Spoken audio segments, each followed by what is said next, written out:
Welcome, my name is Michael and on this channel I teach you how to be a professional artist. Today we're going to talk about the biggest thing that holds artists back. This is something that I see all the time and isn't really talked about enough. This is something that I see all the time and isn't talked about nearly enough in most artist communities. And that's the fact that you guys haven't smashed the like button yet. Thank you so much. But really, it's the fact that artists are too close-minded. And I know that that sounds kind of silly because everyone knows that artists are meant to be like the most open-minded to most ideas, but if you actually live and you talk to most artists, that's not really the case. And so let's talk about the ways that artists are really close-minded and what's holding them back. I think the first way that's really holding artists back, and this is just not only from making a living as an artist, but just making good art in general, is the fact that they're really unaccepting of art that they don't understand or don't agree with. I know so many artists that walk into a contemporary gallery and see something that's like totally out there or wild or performance art or installation art or sound installation or something, and they don't understand it, and so they instantly say that it's not good. Or they say, oh, my 5-year-old could do this. I guarantee you, your 5-year-old could not.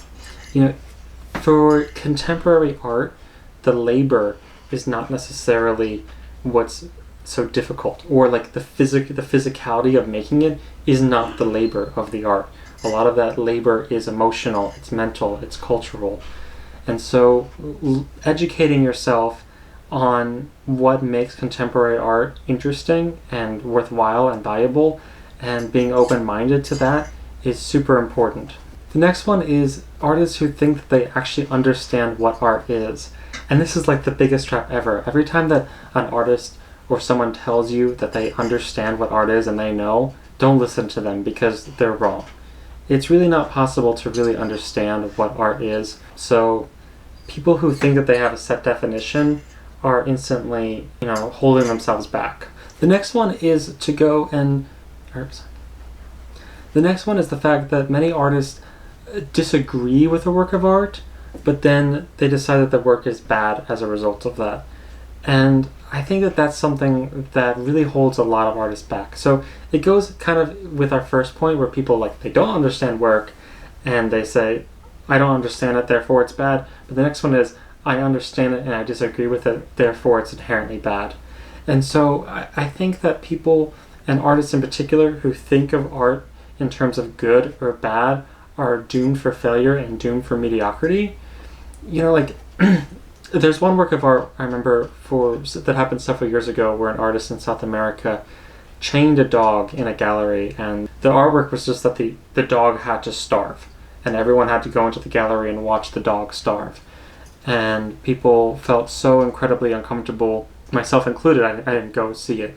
But the artist's kind of excuse, or what the artist's statement was, is that the dog was going to die outside anyway, but now we're just uncomfortable because we have to watch it.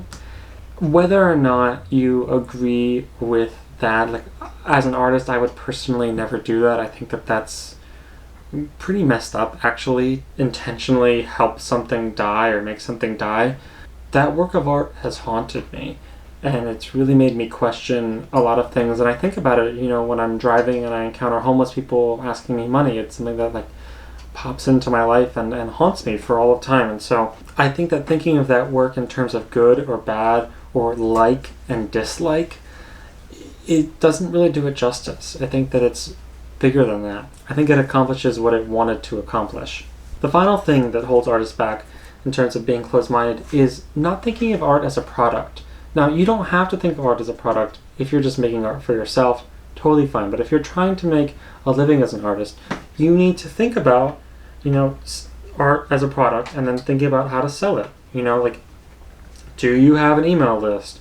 Do you have an Instagram presence or a Facebook presence? Are you running targeted ads? Are you using paid ads? Are you thinking about how much time and how much money you spend making your work of art? Are you thinking about the fact that maybe you should be marketing to the people that maybe have the money to buy your work instead of people that don't have money?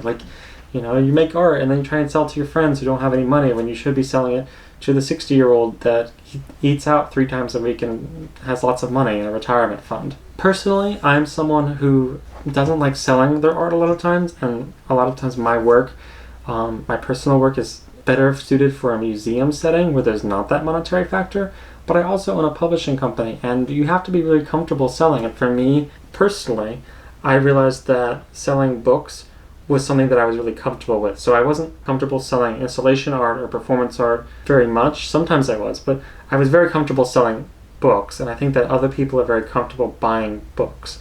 And so I make art books, and I sell those. So that's just something to think about.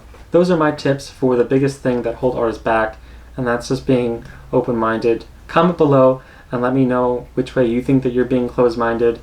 I think that it's something different for every artist, and I think that it's not talked about enough. Be sure to like and subscribe. I have new videos coming out every single day. Have a wonderful day.